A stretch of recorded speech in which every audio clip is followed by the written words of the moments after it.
તારા ઘરે છે ડબ્બો છો કોઈ નથી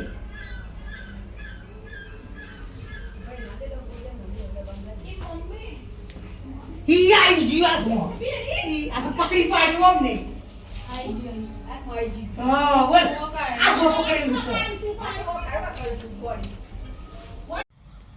આપણે જે ગાબડ ગામથી ચેકડ કિલબેક સ્નેકનું રેસ્ક્યુ કર્યું છે તેને કુદરતી નિવાસમાં છોડવા માટે આવી ગયા છીએ. તો આ સાપ છેલ્લા 15 દિવસથી ટોયલેટના ટબના અંદર ટબ તૂટેલો હોવાના કારણે અંદર ભરાયો હતો, જે નીકળતો ન હતો. તો તેને આજે આપણે ભારે જહેમત બાદ રેસ્ક્યુ કર્યો છે. તો આને આપણે સુરક્ષિત રિલીઝ કરી રહ્યા છીએ.